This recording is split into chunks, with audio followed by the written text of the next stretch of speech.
أشهد أن لا إله إلا الله.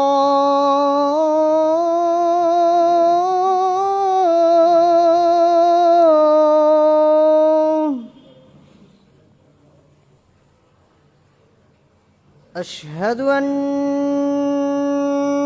محمد رسول الله.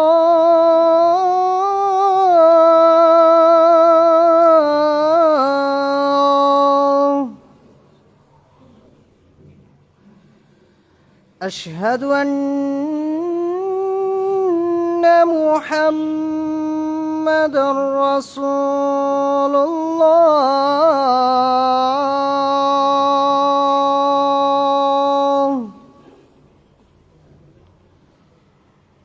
هيا على الصلاة.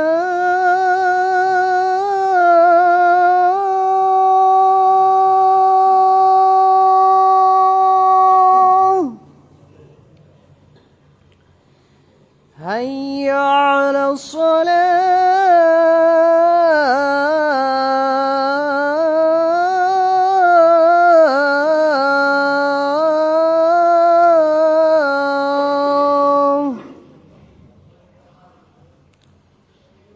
هيا على الفلاح.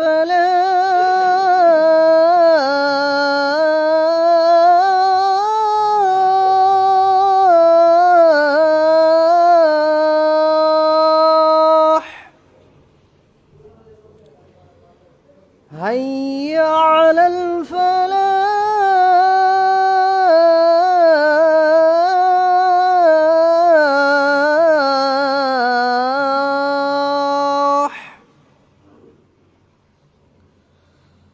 الله أكبر الله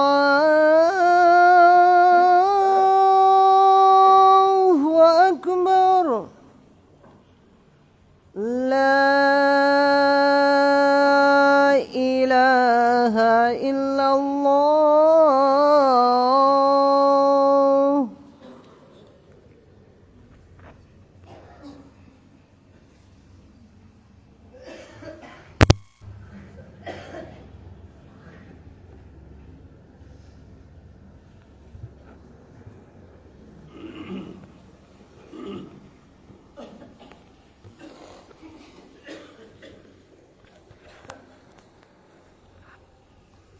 إن الحمد لله نحمده ونستعينه ونستغفره ونعوذ بالله من شرور أنفسنا ومن سيئات أعمالنا.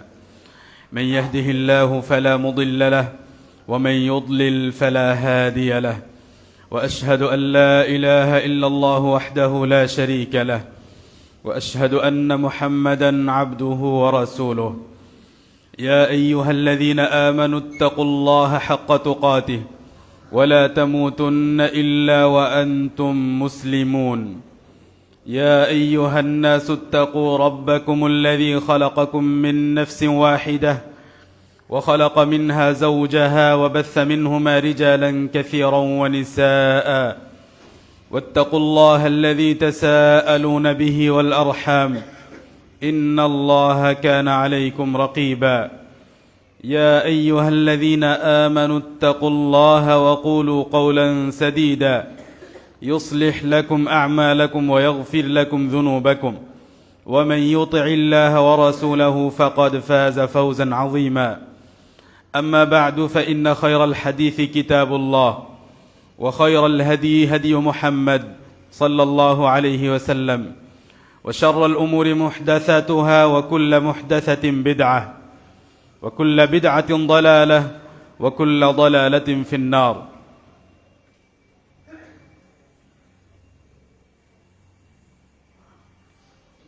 عن علي بن أبي طالب رضي الله عنه قال: قال رسول الله صلى الله عليه وسلم: فإذا كانت لك 100 درهم وحال عليها الحول ففيها 5 دراهم، وليس عليك شيء حتى يكون لك 20 دينارا، فإذا كان لك 20 دينارا وحال عليها الحول ففيها نصف درهم، রাওয়াহু আবু দাউদ।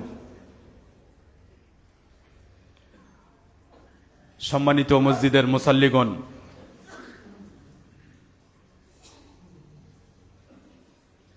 আজকের রমাজান মাসের প্রথম জুমআর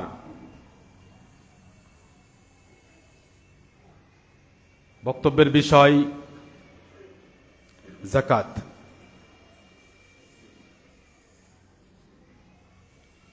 বক্তব্যের পূর্বে আপনাদের অবগতির জন্য বলি যে যেমন জুমার সালাত, জুমার নামাজ ইবাদত, তেমনি জুমার খুতবা শোনা ইবাদত। খুতবা শুরু হয়ে যাওয়ার পর কোনো ব্যক্তি যদি অপ্রয়োজনীয় নড়াচড়া করে কিংবা কথা বলে, তাহলে সে ব্যক্তি জুমার নেকি পায় না।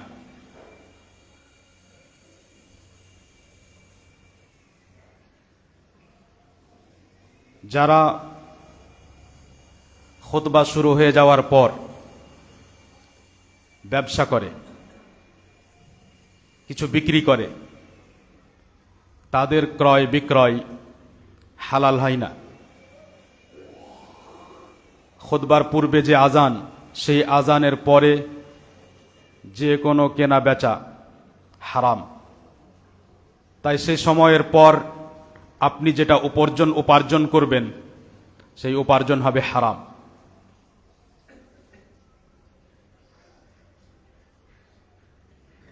প্রিয় মসজিদের মুসাল্লি ভাইয়েরা,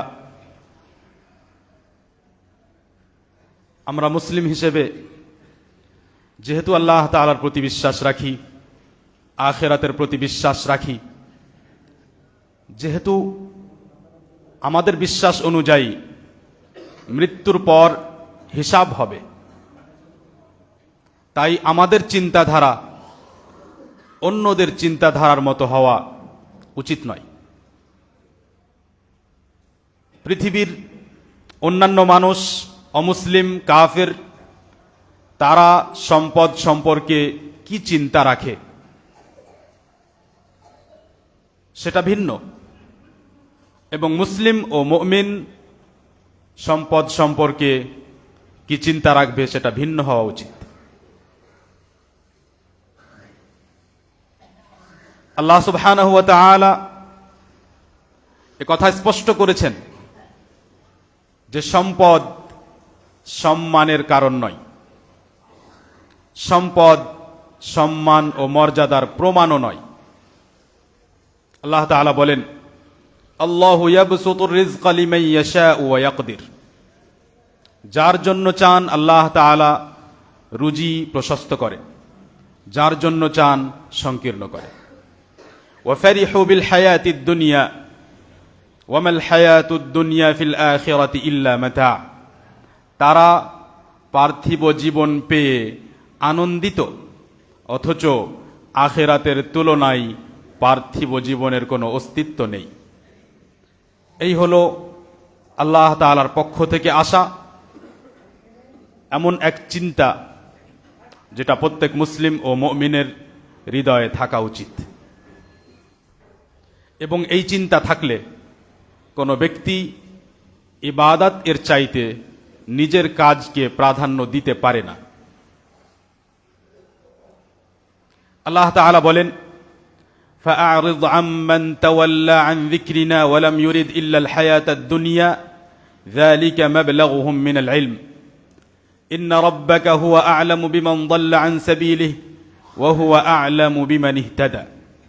হে নবী সাল্লাল্লাহু আলাইহি ওয়াসাল্লাম, যারা আমার কথা, যিকর, কোরআন, হাদিস, ওহী কে ছেড়ে দিয়ে বিমুখ হয়ে অন্যদিকে চলে যায়, আপনি তাদের থেকে মুখ ফিরিয়ে নিন।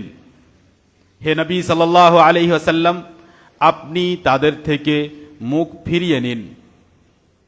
যারা শুধু পার্থিব জীবনে সফলতা চায়, এটাই তাদের জ্ঞানের পরিধি, তারা এই পৃথিবী সম্পর্কে এতটাই বুঝতে পেরেছে যে আমাকে শুধু পয়সা জমা করতে হবে, তাদের জ্ঞানের পরিধি এই।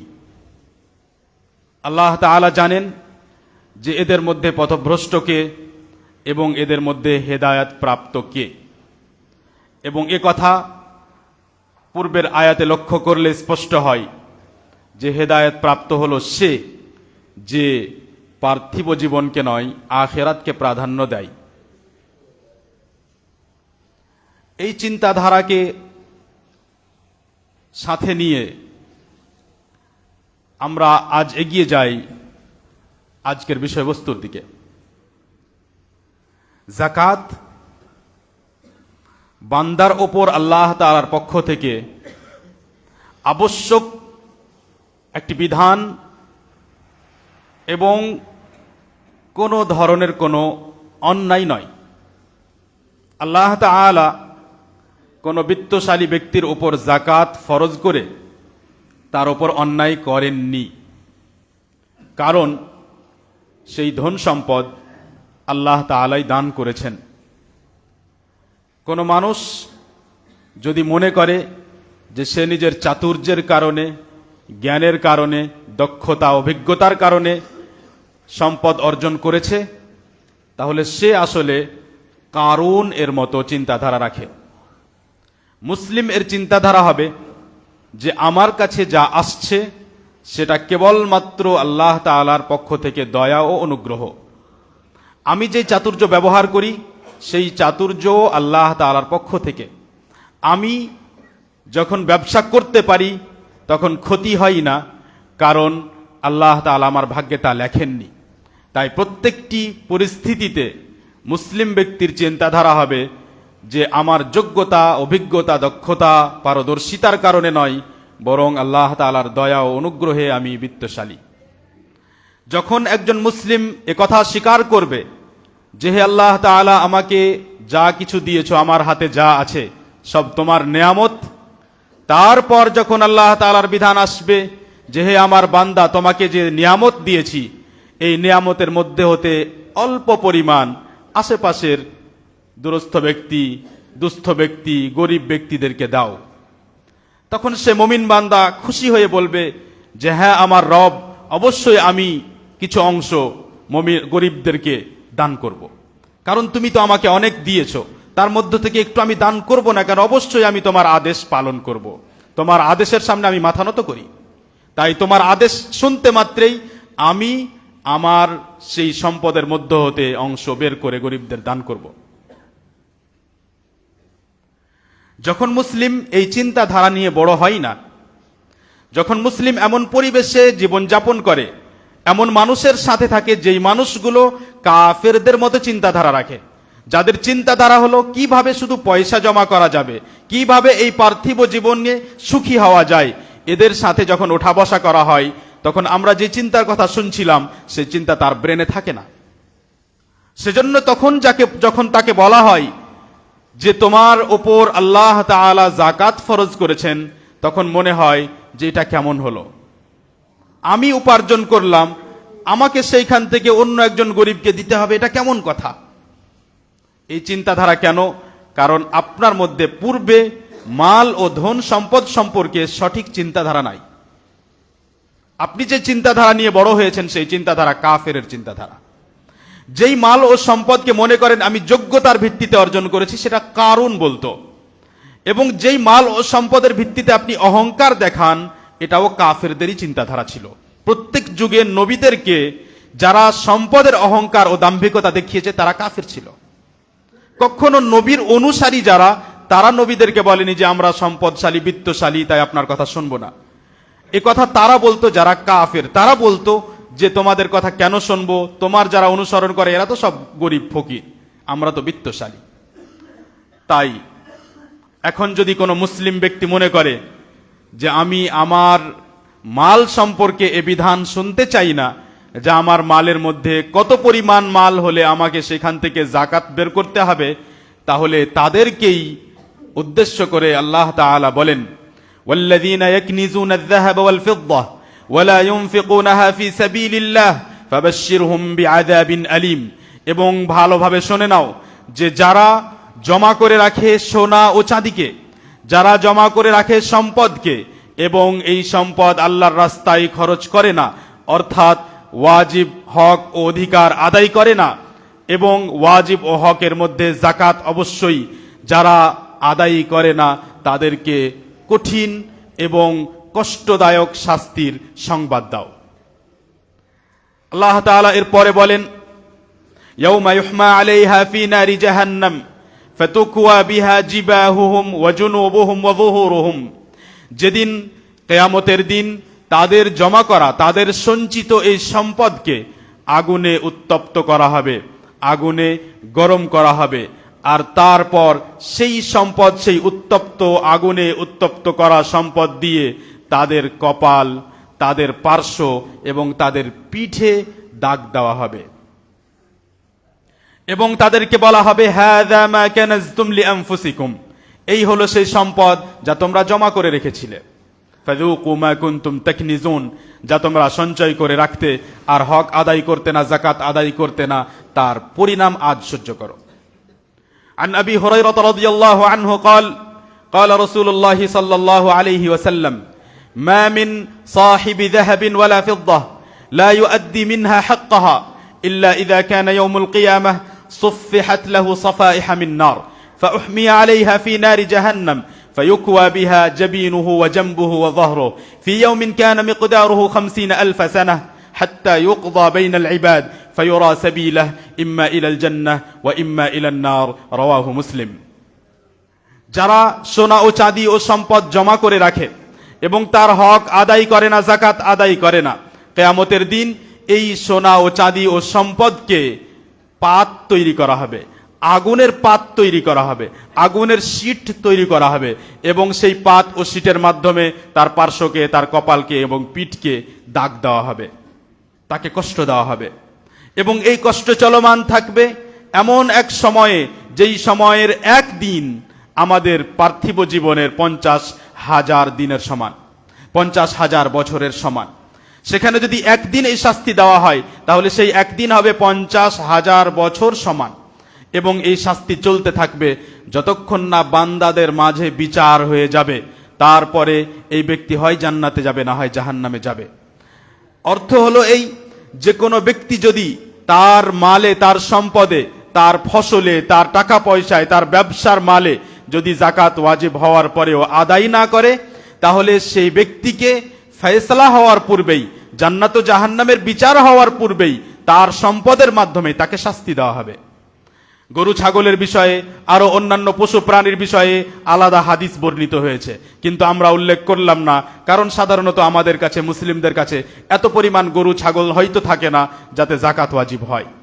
কিন্তু সাধারণত যাকাত ওয়াজিব হয় আমাদের ওপর টাকা পয়সায়, যাকাত ওয়াজিব হয় আমাদের ওপর আমাদের ব্যবসার মালে, পণ্যে এবং শস্যে ও ফলে।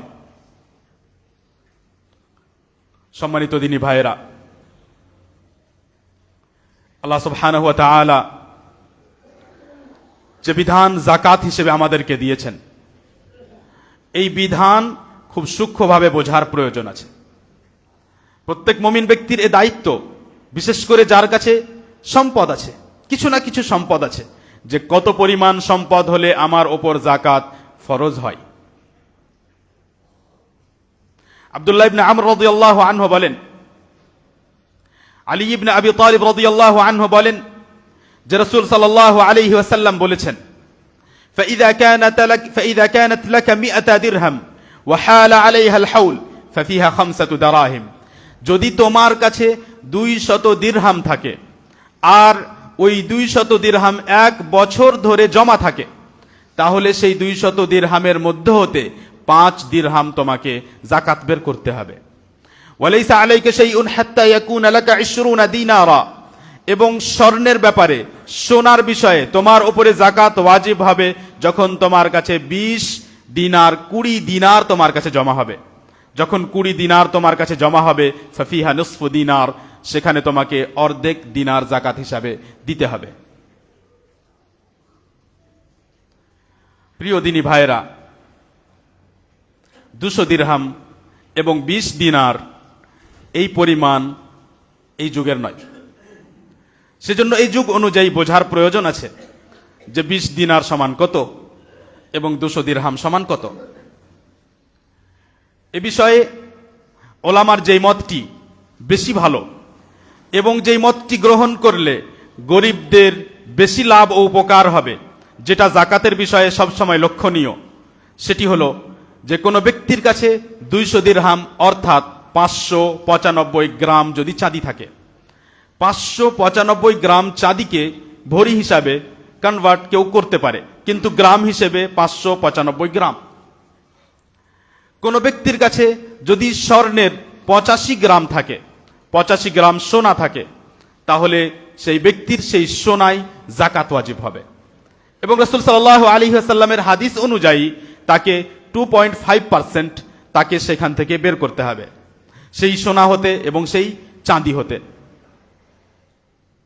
এখন চাঁদি ও সোনার বিষয়ে আমাদেরকে এটাও বুঝতে হবে যে সোনা আলাদা আলাদা ক্যারেট অনুযায়ী হয়, 18, 21, 24। বিশুদ্ধ সোনা ও খাঁটি ও নিখাত সোনা হলো যাতে অন্য কোনো ধাতুর মিশ্রণ থাকে না, সেটা হলো 24 ক্যারেট, যেটা হয়তো অনেকজন হয়তো বোঝে না। 24 ক্যারেটের অর্থ হলো যে এই সোনা 100% সোনা, এতে অন্য কোনো মিশ্রণ নেই। এবং সঠিক হলো যে আপনি সোনার জাকাত আদায় করবেন যদি এমন হয় যে আপনার কাছে যে সোনা আছে সেই সোনা নিখাত নয়, সেই সোনায় মিশ্রণ আছে, সেই সোনায় অন্য কোনো ধাত মিশ্রিত আছে। যেহেতু আল্লাহ তাআলা সোনায় জাকাত ওয়াজিব করেছেন, তাই আপনাকে দেখতে হবে যে আমার কাছে নিখাত খাঁটি সোনা যে পরিমাণ আছে সেই পরিমাণটা কত। সেটা যদি 85 গ্রাম পর্যন্ত পৌঁছায় তাহলে আপনাকে 2.5% জাকাত সেখান থেকে বের করতে হবে। তেমনি বিষয় চাঁদির। আমরা বললাম যে এই মতটি গ্রহণ করার কারণ হলো যে এতে গরিবদের লাভ ও উপকার আছে।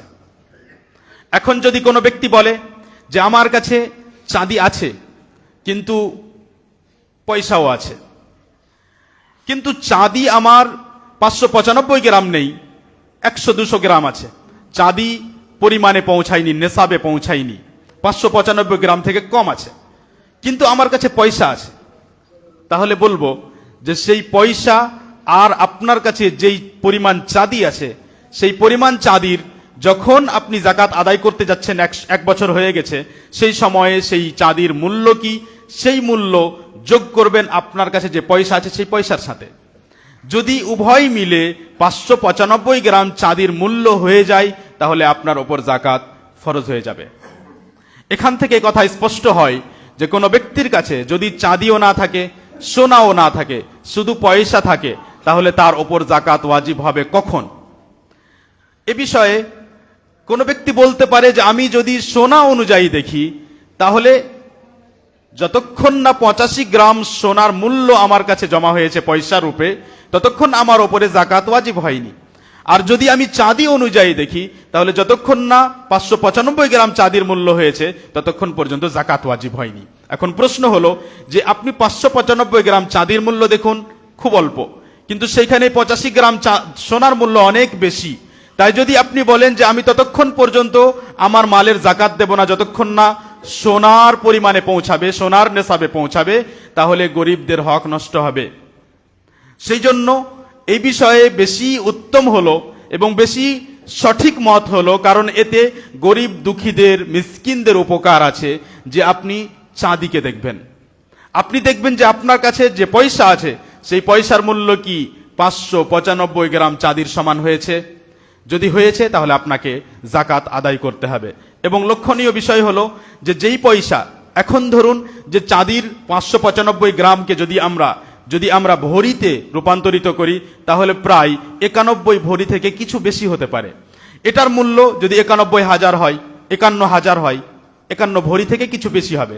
যদি এর মূল্য 51,000 হয় কিংবা 51,000-এর জায়গায় 70-75,000 হয়, তাহলে আপনাকে দেখতে হবে যে আমার কাছে এই 60-70,000 আছে না নাই। আর এই 70,000 60,000 কতদিন ধরে আছে? এই 75,000 বা 60-70,000 কি 1 বছর ধরে আমার কাছে আছে? আপনারা সন্দেহের মধ্যে পড়বেন না। আপনি 595 গ্রাম চাঁদির মূল্য জেনে নেবেন মার্কেটে এবং তারপরে সেই অনুযায়ী আপনার পয়সার হিসাব করবেন। যখন দেখবেন যে 1 বছর ধরে এই পয়সা আমার কাছে জমা আছে, আমরা ধরে নিলাম 65,000, সেটা 1 বছর ধরে আমার কাছে জমা আছে, তাহলে সেইখানে 2.5% আপনাকে জাকাত আদায় করতে হবে। যেহেতু আমরা চাঁদিকে প্রাধান্য দিলাম এবং এতে গরিবদের উপকার ও লাভ আছে, তাই আমরা স্বর্ণের দিকে আর যাচ্ছি না যে আপনি স্বর্ণের সাথে মিলিয়ে দেখবেন, কারণ স্বর্ণের সাথে মিলিয়ে দেখতে গেলে লাখ লাখ পয়সা হয়ে যাওয়ার পরে হয়তো জাকাত ওয়াজিব হবে, অনেক বেশি পয়সা হওয়ার পরে আপনার উপর জাকাত ওয়াজিব হবে। এখানে প্রশ্ন আসে আরেকটি, যে কোনো ব্যক্তির কাছে যদি পয়সা থাকে, যেই পয়সায় তার জাকাত ওয়াজিব হয়েছে, কিন্তু সেই ব্যক্তি ঋণী, সেই ব্যক্তি ঋণ নিয়ে রেখেছে। সাধারণত যারা ব্যবসা করে তারা ঋণ নিয়ে ব্যবসা করে, ঋণ নিয়ে মাল নিয়ে এসেছে, তারপরে ব্যবসা করছে। তার কাছে পয়সা জমা হয়ে আছে 1 বছর ধরে, কিন্তু যত পয়সা জমা হয়েছে তার 20% কিংবা 30% তার ঋণ আছে। তাহলে কি সেই ব্যক্তিকে বলা হবে যে আপনি 30% বাদ দিয়ে বাকিটার জাকাত আদায় করবেন? জি না। এ বিষয়ে সঠিক হলো যে আপনি ঋণকে ধরবেন না, আপনার কাছে যে পয়সা আছে সেই পয়সার আপনি জাকাত আদায় করবেন।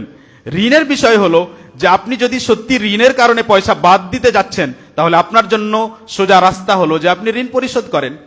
যেই পয়সাকে আপনি জাকাত থেকে বাদ দিতে চাচ্ছেন যত পার্সেন্ট, সেই পরিমাণ বের করে আপনি আগেই 1 বছর হওয়ার আগেই আপনি পরিশোধ করে দেন, তাহলে আপনার ঋণ এর দায়িত্ব শেষ। তারপরে যেই অংশ বাকি থাকবে সেটার উপরে আপনার জাকাত ওয়াজিব হবে। কিন্তু আপনি যখন আদায় করেননি, যেহেতু আপনি আসলে এটা ভালো কাজ করেননি, আপনি ঋণ পরিশোধ করতে পারতেন তারপরেও করেননি, সেজন্য যেই পরিমাণ আপনার কাছে মাল আছে পুরো মালের ওপরেই জাকাত ফরজ হবে। দ্বিতীয় বিষয়, যে কোনো ব্যক্তির উপরে ঋণ নেই, তার ঋণ আছে অন্যদের কাছে, সে অন্যদের কাছে পয়সা পাবে, তাহলে কি যেই পয়সা সে অন্যের কাছে পাবে সেই পয়সারও জাকাত দিতে হবে? তার কাছে আছে 2 লক্ষ, 2 লক্ষের ওপরে তো জাকাত ফরজ হলো, কিন্তু সেই ব্যক্তির 5 লক্ষ মানুষের কাছে আছে, যে মানুষগুলো তাকে অনেকদিন ধরে সেই পয়সাগুলো দেয়নি, তাহলে কি তাকে ওই 5 লক্ষরও জাকাত দিতে হবে? এখানে ওলামা বিবরণ দিয়েছেন। এটাকে এইভাবে বিশ্লেষণ করা হয়েছে যে আমাকে দেখতে হবে যে যাদের কাছে আমার ঋণ আছে, যারা আমার কাছে ঋণী, যাদের কাছ থেকে আমাকে পয়সা নিতে হবে, তাদেরকে 2 শ্রেণীতে বিভক্ত করি।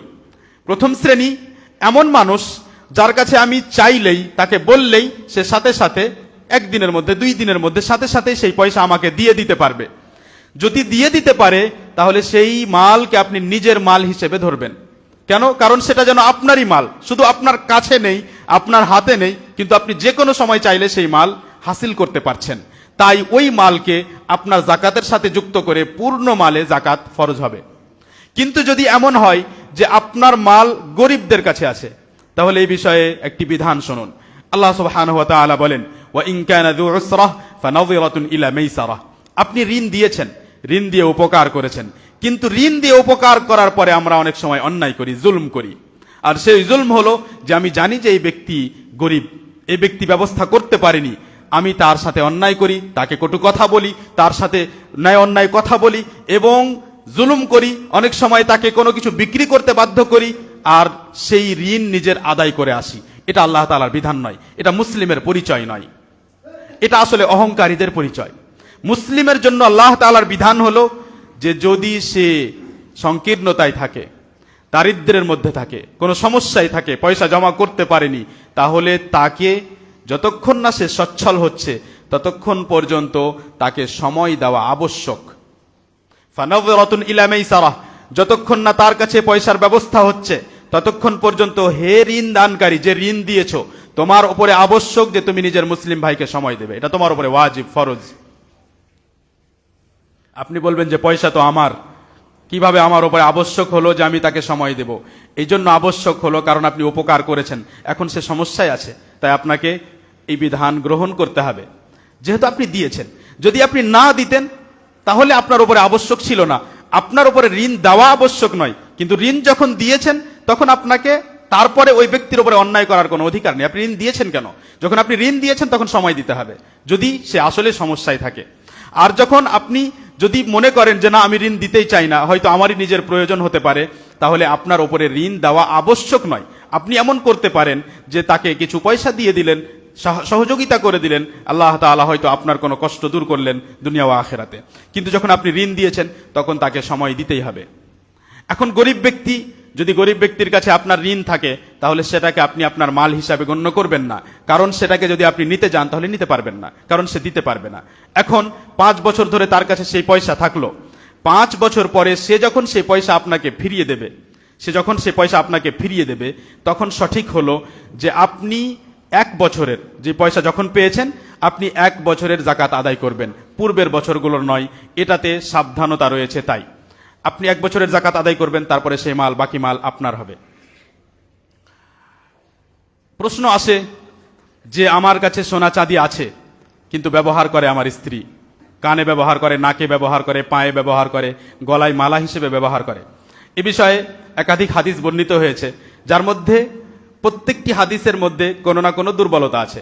কিন্তু একটি হাদিস, যে হাদিসটি আবু দাউদ রাহিমাহুল্লাহ বর্ণনা করেছেন, আব্দুল্লাহ ইবনে আমর ইবনে আল-আস রাদিয়াল্লাহু আনহু হতে, তিনি বলেন যে এক মহিলা রাসূল সাল্লাল্লাহু আলাইহি ওয়াসাল্লামের কাছে আসলো, তার মেয়ের হাতে 2টি সোনার চুড়ি ও বালা ছিল।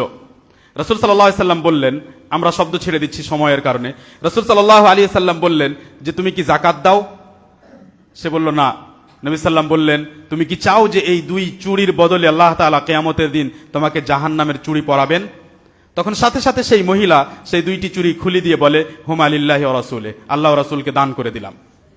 এই হাদিসটি সহিহ, এবং এর সাথে আরো প্রায় 4-5টি হাদিস বর্ণিত হয়েছে, যার মধ্যে এক একটু দুর্বলতা থাকলেও সমষ্টিগতভাবে, সামগ্রিকভাবে সেই হাদিসগুলো প্রমাণ করে যে যদিও আপনি ব্যবহার করেন সেই সোনা চাঁদি, তবুও তাতে জাকাত ফরজ হবে, এবং এটাই সঠিক মনে হয়, এবং এতেই সাবধানতাও রয়েছে, এবং এতেই আপনি দায়িত্ব মুক্ত হয়ে যাবেন, আর কোনো ভয় আপনার থাকবে না যে জাকাত কি ওয়াজিব হয়েছিল না হয়নি।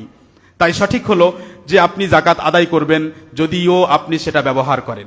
এখানে 2টি আরো কথা বুঝতে হবে। অনেকজন সোনা চাঁদি কিছুটা ব্যবহার করে, আর ভরির ভরি সোনা চাঁদিকে শুধু আলমারিতে জমা করে রাখে। সেই বিষয়ে যেটা জমা করে রেখেছে সোনা চাঁদি গহনার রূপে হলেও বিল ইত্তেফাক ওলামার মধ্যে কোনো মতভেদ নেই যে তাতে জাকাত ওয়াজিব।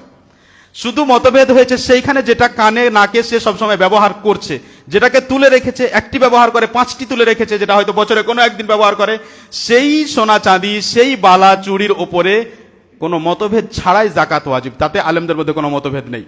দ্বিতীয়, যে যদি কোনো ব্যক্তি চেন ব্যবহার করে সোনা, আর সে পুরুষ, তার জন্য সেই চেন হারাম। তাই এই চেনে ওলামায়ে কেরামের মধ্যে কোনো মতভেদ নেই যে জাকাত ওয়াজিব, কারণ এই চেন ব্যবহার করা তার জন্য হারাম। তাহলে কেউ যদি হারাম ভাবে গহনা ব্যবহার করে, তার জন্য হারাম, তারপরে ব্যবহার করছে, তাহলে কোনো মতভেদ ছাড়াই তাতে জাকাত ওয়াজিব হবে।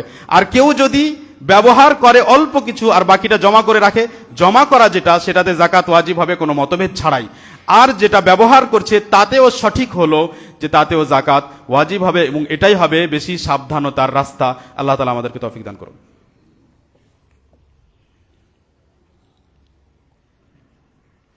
আলহামদুলিল্লাহি রাব্বিল আলামিন ওয়া সাল্লাল্লাহু ওয়া সাল্লামা ওয়া বারাকা আলা নবিয়িনা মুহাম্মদ ওয়া আলা আলিহি ওয়া আসহাবিহি আজমাইন। আমরা আলোচনার প্রায় শেষ দিকে এসেছি। আসলে জাকাতের বিধান বিস্তারিত, অনেক কথা জানার প্রয়োজন আছে। আমরা সংক্ষেপে কিছু কথা বললাম যা কাজে আসবে আপনাদের, কিন্তু 2টি বিষয় আরো গুরুত্বপূর্ণ, যদি একটু সময় বেশিও হয় তবুও শুনুন, কারণ এর প্রয়োজন আছে আপনাদের সবার। প্রথম হলো আমাদের ব্যবসার যে পয়সা, আমরা সংক্ষিপ্ত করব এখন কারণ সময় শেষ হচ্ছে। ব্যবসার যে পয়সা, আপনি যেই জিনিসগুলো ব্যবসার জন্য ব্যবহার করেন, একে আরবিতে উরুদুত তিজারা বলে। আর এর সংজ্ঞা হলো যে প্রত্যেক সেই পণ্য, প্রত্যেক সেই জিনিস বস্তু যেটা আপনি বিক্রি করে লাভ করার জন্য নিজের কাছে রেখেছেন, সেটা দোকানে রাখেন কিংবা বাড়িতে রাখেন বা ফ্যাক্টরিতে রাখেন, যেটা আপনি নিয়ত করেছেন যে এটা বিক্রি করে লাভ করব, এই 2টি শর্ত, বিক্রি করে লাভ করব, লাভ করার জন্য আমি বিক্রি করব, এরকম প্রত্যেকটি পণ্যের ওপরে জাকাত ওয়াজিব হবে। মুআদ রাদিয়াল্লাহু আনহু বলেন যে রাসূল সাল্লাল্লাহু আলাইহি ওয়াসাল্লাম বলেছেন যে, মুআদ রাদিয়াল্লাহু আনহুকে রাসূল সাল্লাল্লাহু আলাইহি ওয়াসাল্লাম বলেছিলেন যে তুমি ইয়ামানে গিয়ে তাদেরকে বলবে, তারা যদি এই কথাগুলো মানে, যে আন্নাল্লাহ তাআলা ইফতারাদা আলাইহিম সাদাকাতান ফি আমওয়ালিহিম, যে আল্লাহ তাআলা তাদের সম্পদে সাদাকা অর্থাৎ যাকাত ফরজ করেছেন, এবং সম্পদের মধ্যে ব্যবসার যে পণ্য, আপনার দোকানের যে মাল, সেটা অবশ্যই তার অন্তর্ভুক্ত। নিয়ম কি? নিয়ম হলো যে আপনি ব্যবসার যে পণ্য আপনি দোকানে রেখেছেন, আপনি সেটার ব্যাপারে লক্ষ্য রাখবেন যে এই পণ্যর মধ্যে কিছু কি এমন আছে যেটা 1 বছর ধরে আমার কাছে আছে আর বিক্রি হয়নি। 1 বছর পার হয়ে গেছে, এই পণ্য এক আলমারিতে একদিকে জমা হয়ে থেকে গেছে। এই পণ্য 1 বছর ধরে যেটা বাকি আছে সেটাকে 1 বছর শেষ হওয়ার পরে, যখন 1 বছর পূর্ণ হলো, তখন আপনি দেখবেন যে এই পণ্যগুলোর এখন মূল্য কত। সেই মূল্য যদি আমরা যেটা আগে বললাম চাঁদির মূল্য অনুযায়ী, সেই মূল্যে যদি পৌঁছে যায়, অর্থাৎ 595 গ্রাম চাঁদি অনুযায়ী, তাহলে আপনাকে 2.5% সেখান থেকে জাকাত বের করতে হবে। কিন্তু শর্ত হলো 1 বছর পার হয়ে যাওয়া। 1 বছর যদি না পার হয় তাহলে নয়। এবং তেমনি আপনার কাছে পয়সা আছে, পয়সার ওপরে জাকাত ওয়াজিব হয়েছে, এবং আপনার কাছে দোকানে মাল আছে, সেই মালের ওপরেও জাকাত ওয়াজিব হয়েছে, কারণ তারও মূল্য 60-70 হাজারের বেশি অবশ্যই, তাহলে সেখান থেকেও আপনাকে জাকাত বের করতে হবে। আর যে পয়সা আপনার কাছে আছে সেই পয়সার থেকেও জাকাত বের করতে হবে। শেষের বিষয় যেটি, এবং এই জাকাত বের করতে গিয়ে আপনার সামনে কোনো নতুন কোনো সমস্যা আসতে পারে, তখন আপনি আলেম ওলামাকে জিজ্ঞেস করবেন যে এখন আমি কিভাবে জাকাত আদায় করব। আমরা একই খুতবায় সব বিষয়, হয়তো ফসল আছে, শস্য ফসলের সাথে ফলকেও যুক্ত করা হয়, কিন্তু ফলের বিষয় হলো যে সব ফলে আসলে জাকাত ওয়াজিব হবে সেই ফলগুলো সাধারণত আমাদের দিকে চাষ হয় না, যেমন কিশমিশ, যেমন খেজুর, এসব ফল নেই। ফল ও শস্যের বিষয়ে বিধান হলো যে ফল যেদিন খাবার উপযুক্ত হয়ে যাবে, আর শস্য যেদিন শক্ত হয়ে যাবে। গম আছে, শক্ত হয়ে গেছে, ধান জমিতে আছে, চাল তার ভিতরে শক্ত হয়ে গেছে, সেদিন তার উপরে জাকাত ওয়াজিব হবে। আর আপনি যেদিন সেই ফসল কাটবেন সেদিন সেই ফসলের জাকাত আদায় করতে হবে। আল্লাহ তাআলা বলেন ওয়া আতু হাক্কাহু ইয়াওমা হাসাদিহি, যেদিন তোমরা সেই শস্য কেটে নিবে, বাড়ি নিয়ে যাবে, সেই দিন তার হক আদায় করো। তার মানে হলো যে এইখানে আপনাকে দেখতে হবে না যে 1 বছর সময় হয়েছে নাকি। আরেকটি বিষয় মনে রাখার, যে শস্যের বিষয়ে আপনাকে লক্ষ্য রাখতে হবে যে এই শস্য কি পরিমাপ করা হয়, অর্থাৎ মাপ করে বিক্রি করা হয়।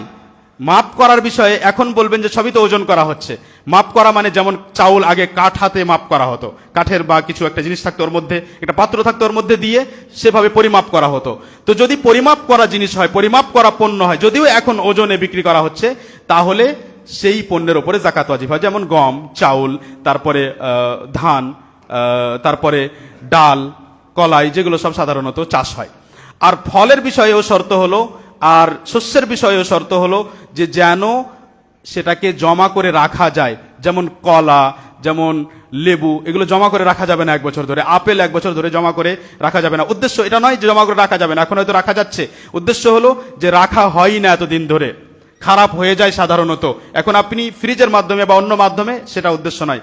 উদ্দেশ্য হলো যেটাকে এমনি রেখে দিলে 1 বছর ধরে থেকে যাবে, তাহলে সেটার উপরে জাকাত ওয়াজিব হবে। তাই যাদের কাছে ধান আছে তাদের উপরে জাকাত ওয়াজিব হবে। কিন্তু পরিমাণ কি? পরিমাণের বিষয়ে হাদিসের শব্দ হলো যে খামসাতু আউসুক। খামসাতু আউসুকের যদি কম হয় তাহলে জাকাত ওয়াজিব হবে না। খামসাতু আউসুক কি? 5 ওয়াসাকের উদ্দেশ্য, 5 ওয়াসাক থেকে 1 ওয়াসাক হয় 60 সা। আমরা সা যেটা সাদাকাতুল ফিতরের ব্যাপারে শুনেছি এর আগে, তো 60 সা হয় 1 ওয়াসাক, তাই 5 ওয়াসাক হলো 300 সা। এখন আপনি সা এর পরিমাণ জানেন, 1 সা পরিমাণ আপনি কতটা গম, কতটা চাউল দেন, কতটা শুনেছেন আলেমের কাছে, সেই অনুযায়ী আপনি 300কে গুণ করবেন। 300 ইন্টু এত, আপনি 2.5 কেজি অনুযায়ী দিচ্ছেন, তো 2.5 কেজিকে 300তে গুণ করবেন। যদি ওই পরিমাণ প্রায় 720 কেজির মতো হবে, যদি 7 কুইন্টাল 20 কেজির পরিমাণ আপনার চাউল হয়েছে, ধান হয়েছে, গম হয়েছে, ডাল হয়েছে, যেগুলো 1 বছর ধরে রাখা যায়, কোনো সমস্যা আসে না, তাহলে সেখান থেকে আপনাকে জাকাত দিতে হবে।